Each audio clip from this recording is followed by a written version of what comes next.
Willkommen, bienvenue, welcome once again to another property podcast. This is Construction Matters. We don't have it that often, but when we do, it's often with the incomparable Michelle Carr, a founder of H Squared Construction Limited, and a proponent, a supporter, one might say, of the subcontractor, of the people who are often overlooked and underrepresented. Of course, it would be incomplete to have a property podcast if Hamish McClay of Search Convey wasn't here, but here it is indeed. And in fact, sir, if you wouldn't mind starting us off. Well, this week we're actually the subject sort of rather reminds me of a great old Rolling Stones record I used to like. I think it was from their first album, actually. Time is on our side. Well, it depends how you look at time. Time is a difficult thing to actually capture. However, moments aren't so challenging. And I think the topic we're speaking about today is about early intervention. And it's not even so much early intervention. I think it's very much to do with sort of planning. Something Michelle is particularly sort of good at. And sometimes we just cannot tell what's going to come up in terms of the development of the project that we're actually sort of working on. Fine one. I set up to do this wonderful project, and somebody was saying, "Oh, you do this great stuff." Took on the project, and I said, "Right, that's working out really, really well. We've got the quality right. We've got absolutely everything right." And then the client turned around and sort of said to me, "Right," he said, "that's absolutely sort of great. Now, what we want is at 2/3 of the price." And I thought, "Hey, look, sorry, old chap. How do I get 2/3 of the quality? What do you want me to cut out?" Yes, exactly. Which part? And he went silent. And I said, "Well, I'm not going to check anything at that sort of price. I'll just sort of throw it at you, and basically you sort the stuff out yourself." Right. Well, basically, as we agreed. Now, unfortunately, very, very often, and this is one of the things that Michelle's got absolutely great at, and she's going to explain about this, it's so very, very important to establish what is critical to start off with. You do need things can go wrong. Don't get me. You can't actually guarantee absolutely everything.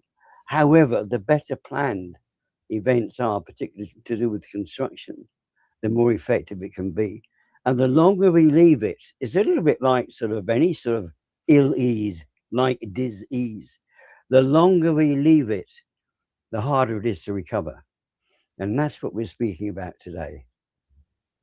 Michelle, welcome back to the show. I remember, if I'm going to misquote someone, time is an illusion. Lunchtime, doubly so. But I've always wanted to labour under the conception that one should always give bad news early, and the longer you sit on it, the more it festers and turns into a pulsating sore. Would you agree? Yeah. I think I try to get this message out a lot. I do a lot of crisis intervention work and turning companies around, and actually it's a lot easier if you come to me before you're in crisis. And the sooner you get to me and the sooner I get involved in a project or a business, the more options we have, and the longer you leave it, there are just less and less options. And that happens with everything in construction, whether it be a project. The amount of times I've sat on client side and somebody is pushing to get the project started, and I'm like, "What? We're not ready." And an extra week at the front end before you've even started the project can save you between 4 and 6 weeks at the back end.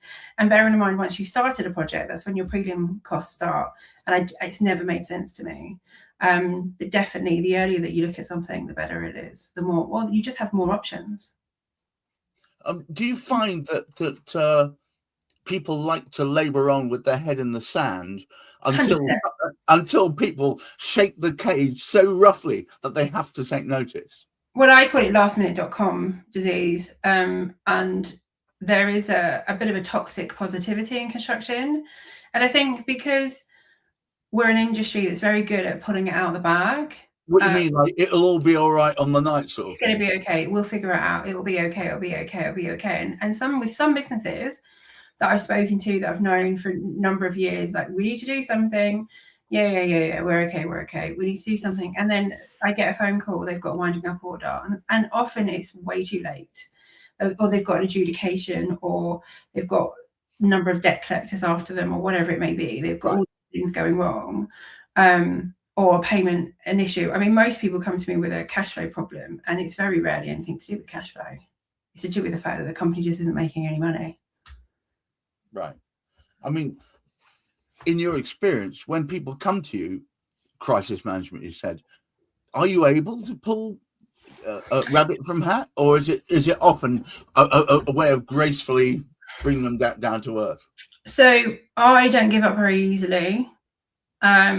And I do my very, very best, but sometimes we have to have a conversation with an insolvency practitioner, and it's about restructure, which is not something I generally get involved in. But then I do help. It all depends on the circumstances. So I am working with liquidators now and helping them increase their debt portfolio. So when a contractor comes and they're in trouble, where they've got winding up, or they become insolvent, administration, whatever it may be, they'll send me a final account and some information, a couple of conversations with some of the key people in the team, and I can tell you whether that final account can be increased considerably. I can have a look at their variation account and see whether or not they've been pricing variations properly.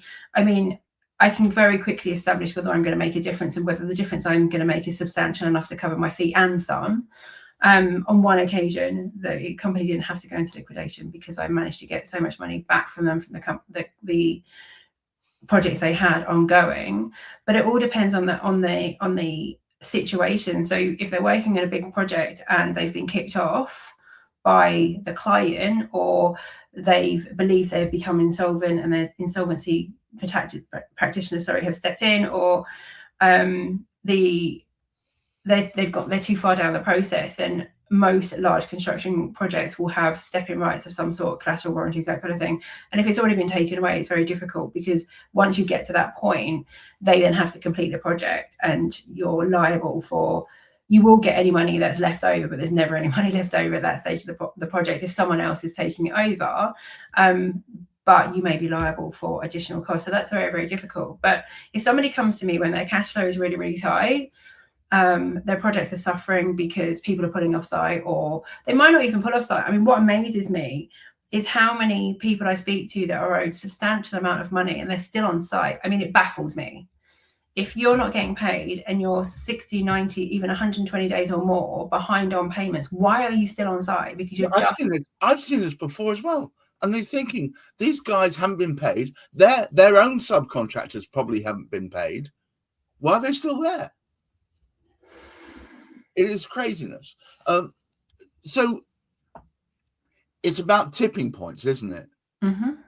It's all very well being optimistic. Well, it's not really about tipping points, because the construction industry is just not enough. It's not the same. So every project is different. Every business is different. Okay, every business leader you could have 100 people in the room, and they're probably only about 5 or 6 different archetypes, but generally they're different people, different projects, different systems.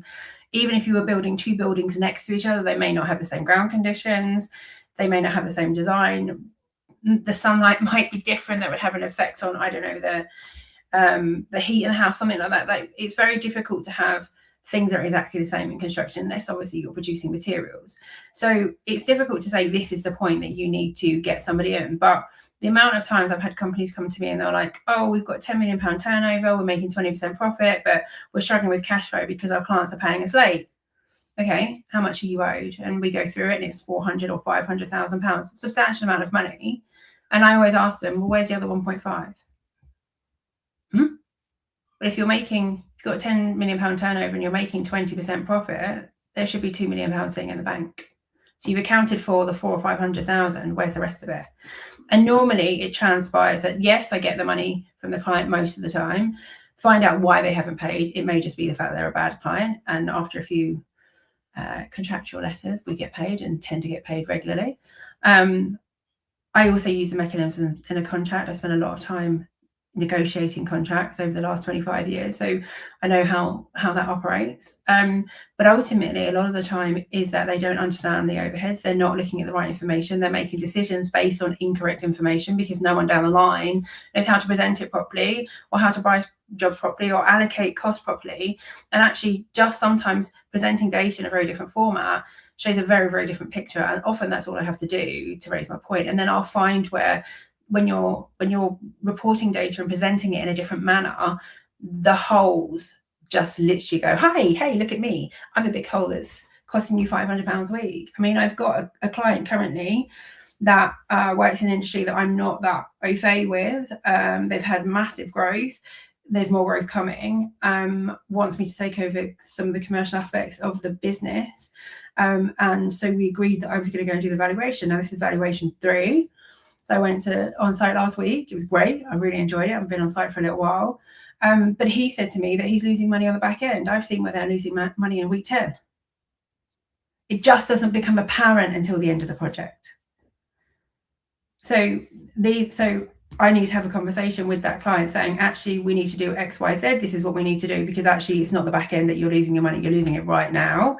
So let's plug that gap now to keep as much money and much profits and cash flow in your pocket. And we can have a look at everything else as we go along. But he will probably, if this project wasn't in this point, he may have got me to have a look at a project that was in, I don't know, month 14, 15 and 16 to see where, tighten that process up to see where they're losing money. That's probably his aim, but actually I can tighten it now. Well, if you can do it up front, then of course that gives him much more flexibility of what his choices are further down the line, right? And it surprised me because I've known this client for a very, very long time, and he's one of the most commercially astute clients I've ever had. And he's a main contractor. And I've known, and yeah, very, very, very, very bright. And I'm surprised because the site was brilliant. It was very tidy, very clean, very organized. It was brilliant. But I saw many different little parts where money are being lost. And obviously I'm going to plug those holes. But it just goes to show that he's going to be surprised by that. And I don't look at saving money at the end of the project. That's just when the problems arise. That's when the symptoms occur, should we say. But the problem is long going. Is it because people are too close to it and spent too much time looking at it and therefore just don't see the wood for the tree? I think fresh eyes and oversight definitely help. I really do. But I actually think it's bigger than that. I think it's the fact that many people, so this particular client, in fact, majority of the clients I've ever worked for will walk into a project, and it doesn't matter whether it's a 100 grand project, a 50 grand project, or a 20 million pound project. They will walk in and they will know time and money to some extent. They'll know how much time they need program wise. They'll know roughly how much materials they'll need within reason. It'll be, I don't know, 700 cubic meters of concrete or whatever. They'll know roughly what they're doing. They'll walk in and how many lengths of substrate or how many, whatever. They'll know what materials they need. They'll know how many guys they need, roughly, give or take, and they'll know roughly how long it's going to take. That's what they are experts in. What they're not experts in is tracking change, tracking data, analyzing data, running a business, understanding what profit and loss is, what overheads are, how to cap them, how to present them, what is a project cost, what's an overhead, these kind of things. And nobody gets taught that. So you've got all these guys that go into construction that learn a trade, and they learn a trade really, really well. Often it will be father to son. We're now getting father to daughter, but maybe with me it might be mother to son, who knows. That'd be cool. But ultimately there's a lot of that going on within the industry, which is why I think things have stayed the way they are so long, because you've got, this is how we've done it and it passes down, whereas you don't get a lot of that in other industries. So you've got generation teaching the next generation, which is why these things have gone on for decades. We're just doing it the way but that's the way my dad did it. And there might be slight improvements with the way that there's many things that I do that I learned from my father. There's a lot that I've changed because of what happened to my dad. And he would happily tell you right now, if I was older when his business was in trouble, there's no way it would have gone into liquidation, no way. But I was only in my teens. But I learned so much from that. And I'm also aware of the things and he'll tell you the things that he did wrong. So I've learned from that. I think that's where my passion comes from anyway. But ultimately, there is no one teaching anyone business. So you don't even get any commercial education as a trade. You don't even, I know someone recently, a woman that was sent to me, because I do a lot of support of women in construction, who had done her route slightly differently. She's fully qualified as an electrician, but she didn't have any experience. And then when she got on site she realized that she'd never been taught how to drill a hole. You can't do an electrical installation without using a drill. She didn't know what to do. She didn't even get that experience. And because then she didn't do the apprenticeship route. She did it slightly differently. And anyway, I think she's going to be absolutely fine. I've introduced her to a number of people and everybody thought she was brilliant. So there's not going to be any issues there. But it just goes to show that what you get taught at an education perspective isn't exactly what you need. And then you've got these people running these 10, 15, 20 million pound companies that have never had any business training or previous business experience potentially, or you've got children that are taking over their family business that again don't have any professional qualifications. I mean, my dad sent me to be a QS and it was great. And that's why I was a QS. That's why I did a degree, because you need an accountant and a QS. And I thought QSing was much more fun and accountants were boring. I think it would have been a great accountant or lawyer, sort of solicitor. But this is where I am. But that's what I think the issue is. It's a lack of experience and understanding. But also, we've got our entire industry. So solicitors cause trouble in our industry if they don't have any construction experience. Finance directors and anyone in finance, accountants, or accountancy department as such that don't have construction experience cause us a lot of trouble. Then you forget about all the people that with compliance that are throwing things at us left, right and centre. And since Grenfell happened over the last sort of 6 or 7 years, we've been hit with so much. And the industry is really struggling. You've got 4,000 plus businesses going into liquidation every year and have done for the last 5 or 6 years running. And I genuinely believe that's because most businesses don't understand the cost of their compliance and other bits and pieces. So there's a much, much bigger picture to this. And it's about getting the support at the right time. And the right time is literally now, is the earliest opportunity you can get that support. Dare I ask, is some of this down to the fact, your old bugbear, that people don't bother having contracts? Yeah, a lot of it is. It's not that they don't have contracts, because a lot of people will have contracts now and they will sign them, or they'll understand. Well, there's many people that don't understand just because you don't sign a contract that you've agreed to the assumption, you've agreed to the contract by action. So as soon as you turn up on that first payment, making some sort of payment is usually the way that exactly. Yeah. So that and often there is an issue that they don't understand the contract. There's many companies I know that will get a QS of some description to check their contract. But the difference between me and them is I don't just explain what your contract is. I also explain how you administer that contract. I'll give you systems and processes in order to abide by that contract. And I'll also, if I've got the opportunity to negotiate it in your favor, because there's a lot of time and there's a lot of contracts out there that have been written by solicitors that are pretty much impossible to adhere to because they go against the grain of what construction actually is. And actually a lot of solicitors put their clients at risk because they just don't understand the processes and the people involved. And I know for a fact that you've got a client who's agreed a contract. They never send it down to their team and get their team to write it or understand what their obligations are. So you've got a whole heap of people running a project based on standard JCTs with a contract that's got 700 pages worth of amendments. It takes all the JCT out of a JCT. It's very complicated. Doesn't need to be. But actually, it's understanding how to administer that. But also, there are a lot of corrupt QSs, and they really don't help things either. All right. Now, before I pass back to Hamish to close down the show, we've actually had a comment from an engineer, I believe, Ahmed Adik.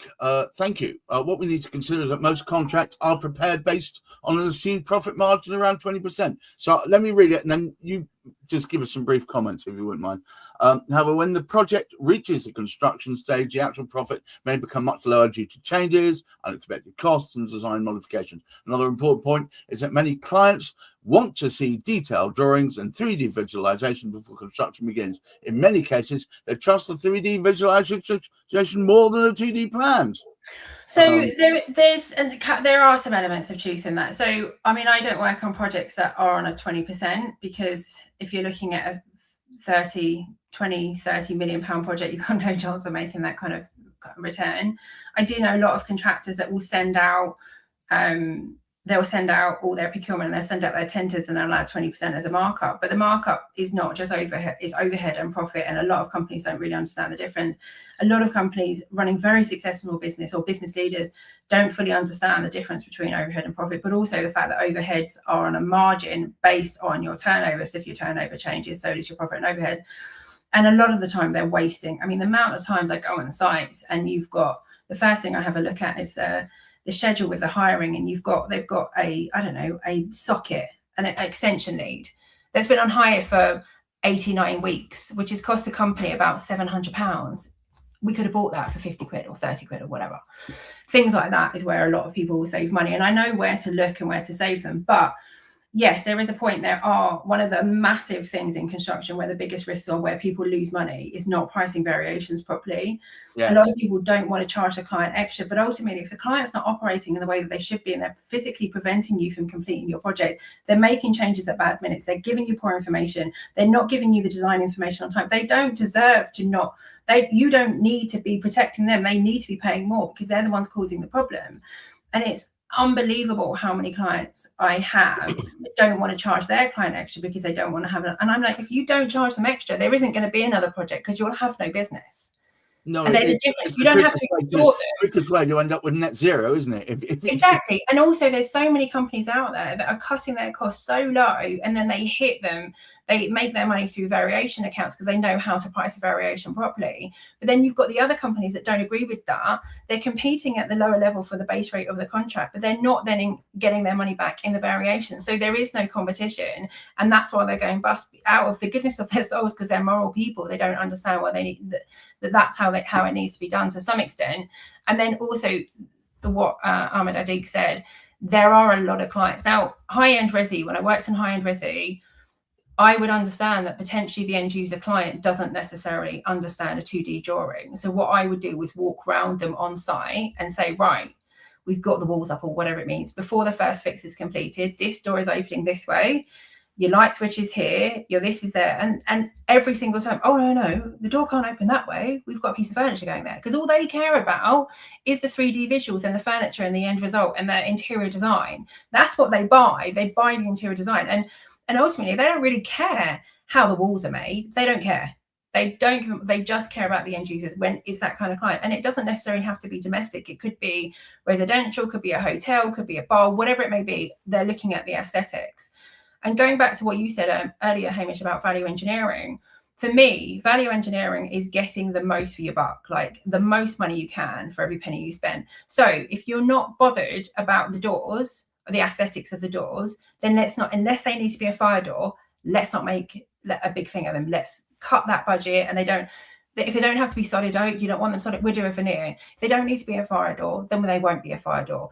That you don't necessarily have have the same architraves and skirtings and doors and handles and on back of house, save money on that. But if actually you want your back of house to look amazing, because part of your ethos within your business, for example, is the fact that you want your staff to feel really, really important, then we will spend money on your back of house. But it's all down to the client and what's more important to them. You've got to obviously be compliant and go with building regs. But other than that, it's let's spend the money where it's. If you don't care what the doors look like, let's not spend money on the doors. I had a client once we did a massive refurb of a beautiful, beautiful flat in Kensington. And she asked us to rip out all of it was a grade 2 listed, but we were able to do what we could inside. We couldn't touch the windows, we couldn't touch the external doors, but everything inside we could. So she wanted us to rip out all the really high skirtings and the beautiful architraves and all the coving, rip the whole lot out. And I was just like, oh no. And then she wanted this straight square edge, white everywhere. And I was just like, oh my God. Ruining it. Then when she moved in, which didn't make sense to me at the time, but made perfect sense when I went to see her because they had a problem with the bath. I walked in, she was an art dealer. She wanted blank walls. And it was one of the most beautiful places I've ever been to, because that's what she wanted to do. She wanted to take the character away and have you focus on the art. And she had the best shoe cupboard I've ever seen in my entire life. And I've been in some really nice houses. And I will have a shoe cupboard like that. Michelle, do you understand you may come it with us talking about you being this great QS and accountant lawyer. At heart, you are basically a woman. I'm sorry, there's no doubt about that. There's nothing basic about it. I am a woman, and I'm proud of it. But yeah, I was just in awe of You this lust place. after a large shoe covers, yes. All right. But the thing that was what was important to her, and why were we going to spend money on these beautiful solid wood architraves and skirtings when she wanted the bare minimum just to do the job, the basic job, and she wanted all the doors very white, and she had this beautiful kitchen which was absolutely amazing, and this really amazing bespoke made furniture, but the rest of it was the artwork, and it was absolutely beautiful. And I'm so fortunate that they get you to focus on the stuff you want to focus on, is make everything else plain. But it made perfect sense, and that's what value engineering is all about. It's not about just slashing the price and taking a third off. It's about, okay, I always explain to people about when they've had projects done at their home, and they're like, oh, we've had this project and it went on 6 months longer and it was 100 grand more or whatever percentage more. And I was like, did you change anything? No, not a single thing, not a light fitting, not, oh yeah, and then, well, we did this and we did that, we did something else. I'm like, right. The way I explain it in the most simplest terms, if you're popping into Tesco, Sainsbury's or whatever, a little shop to get something for dinner, might cost you, well, these days probably cost you about 30, 40, 50 quid, but it will take you, what, 15, 20 minutes. Right. If you're going for a weekly shop, could be a couple of hundred, it's going to take you an hour. If you're going from your big monthly, or you do a big quarterly shop or whatever it may be, it's going to cost you 400 quid, it's going to take you an hour and a half. Construction is no different. If you're adding things into the basket, it's going to cost you more and it's going to take you longer. It's as simple as that. And people don't understand that, okay, well, I had a light fitting, fine, but you still have to take that light fitting out of the basket, find a new light fitting that you want and put it in the basket. That still takes time. Okay, it doesn't take 30 seconds in a construction site. That could be 16 weeks because one light is off the shelf, the other one's bespoke and has to come from China or Italy, and if you don't order it before the 1st of June, you ain't getting it until October. And these are the kind of things that people don't understand, but why should they? So when I've got a client that I know doesn't understand construction, I help them and support them into being better clients, because I can't deliver a project unless they understand what they're doing. And I think and some people take advantage of that, and I just don't think that's right. We need to understand where our clients' perspective are. They could be a financier, they could be a famous football player. What are they going to know about construction, and why do we keep expecting them to understand drawings and understand construction? Absolutely. We shouldn't be expecting them to know. So, Hamish, we've had, as usual, a barrage of really cool information. No, I'm not. That's not negative in any way, Michelle. It's just there's a lot there, and there's never enough time to explain it all. Hamish, would you care to at least take us home, please? Well, Michelle's actually covered sort of so much of it. I know. And one of the things she has emphasized is the importance of that client relationship, and it's understanding what the client is wanting to achieve. Now, sometimes they can't actually fully verbalize it, but they will say what they're sort of on one side of things, they'll say what they're trying to achieve. But then it's the worst of it is when somebody says, oh, that's all very well, but I'd like to change. And having seen it now, I'd like to change it to this. I'd like to move the light switch 2 inches. Absolutely. Now, what we've got situations at the moment, and this makes it a big challenge. And unfortunately, I don't know if it's because successive governments actually sort of do this. They keep changing the rules and change the rules so often. Yeah. When you actually sort of look at it, when you actually plan, because there's an awful lot of development land purchased with 7 or 8 years ago. And it was a remarkably good sort of, at the particular time, the price was good. Everything about it was good. But now, unfortunately, because of the way that the law is changing and properties are now being constructed, they need to be almost sort of airtight to the extent that you can sort of, you can't breathe almost sort of within them. And as a consequence of that, the whole understanding has to sort of change. So somebody who bought the land 6-7 years ago, particularly with the changes that have come through in the last couple of years, Michelle mentioned it, Grenfell as well, the way things are tightened up. You need fire doors here that you didn't possibly sort of need sort of previously. And now all of a sudden, when the actual sort of builders looking at it, because we're now expecting, I think somebody was saying we're back up to building over 300,000 properties a year now. But the thing is, with what's expected, some of these developers are saying, well, actually, no, there's no point in starting now because it's going to cost us far too much because the details have changed, because the quality's changed, because we've now got to do this. We've now got to put heat pumps in. We've now got to put this in. And we can't do this and we can't do that. And because of the cost change, because of the government intervention and the intervention, and sometimes it's a bit of an overkill because you've got people making decisions. Michelle's fully aware of this. People make decisions about conditions and quality who have no understanding of it. They say, "Oh, this will be good. Oh, net zero is a great idea." Well, it has its advantages, does net zero, but only to a certain extent. And I think what we're finding now, we're trying to do a little bit of overkill on some things, and it's putting costs right out of it. And of course, this is where we fall into, as we get the bill. I remember Michelle saying this was an absolute beauty. It was her property, I think, and she's turned around to the bill and said, "Where's the window gone?" Ah, well, this window behind me, I'm at home today. That window right there. Well, I bought it off plan, but unfortunately, we put the house next door to it far too close, so you can't have a window. Ah, right, okay. What does that change the price? But apparently it doesn't. However, there's buying off plan and there's not. But it is the changing conditions, and because conditions change, demand changes, quality changes, and of course, people change their mind. It's these changes which are sort of coming through. So you can only get things as watertight as you can, but you've got to keep your eye on the detail, and it's the detail that counts.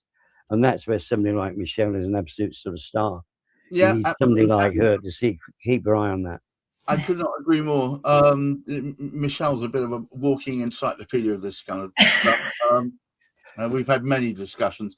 Forgive me for dropping the C word in. Contracts are always Michelle.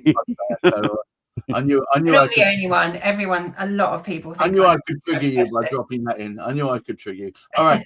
So yeah. So if, as Hemingway might have said, construction is a movable feast. So certainly, as far as costs are concerned, what you began at the beginning could well change many times. And if you're not careful, a very profitable project can end up making you bankrupt by the end if you don't have someone like Michelle involved. But anyway, enough of that.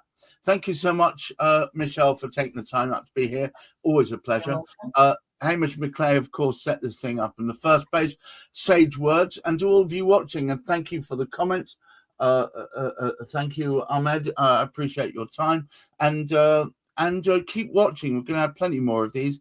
Until next time, keep your feet on the ground. Keep reaching for the stars.